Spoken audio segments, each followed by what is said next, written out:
Defender ব্র্যান্ডের আকর্ষণীয় একটা চার্জার ফ্যান, যার মডেল নাম্বার হলো KTH2938RS। ফ্যানটা আপনি চাইলে ছোট বড় করে চালাতে পারবেন।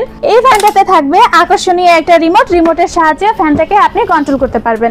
রিমোট যদি হারিয়ে যায় চিন্তার কোনো কারণ নেই, ফ্যানের গায়ে থাকবে অন অফ পাওয়ার বাড়ানো কমানোর জন্য বাটনগুলোর সাহায্যে আপনি ফ্যানটাকে কন্ট্রোল করতে পারবেন। ফ্যানটা দুইটা কালারের মধ্যে পাবেন, একটা হলো অরেঞ্জ কালার আর একটা গ্রিন কালার। ফ্যানটার ব্যাটারি যদি ভালো থাকে ব্যাকআপটা কিন্তু অবশ্যই ভালো হবে। 12 ভোল্টের 4.5 এম্পিয়ারের লিড অ্যাসিড ব্যাটারি থাকায় বিদ্যুৎ না থাকলে এক চার্জে 5 ঘন্টা ব্যবহার করতে পারবেন। এই ফ্যানটার সাহায্যে আপনি কিন্তু ফোনও চার্জ দিতে পারবেন। যাদের বাসায় বিদ্যুৎ নাই তারা সোলারের মাধ্যমেও ফ্যানটাকে চার্জ দিয়ে ব্যবহার করতে পারবেন। তো ভিউয়ার্স, যারা এই ডিফেন্ডার ব্র্যান্ডের আকর্ষণীয় ফ্যানটা অর্ডার করতে চাচ্ছেন, সারা বাংলাদেশের যে কোনো জায়গা থেকে অর্ডার করতে পারেন। আমরা কুরিয়ার সার্ভিসের মাধ্যমে সারা বাংলাদেশে হোম ডেলিভারি দিয়ে থাকি।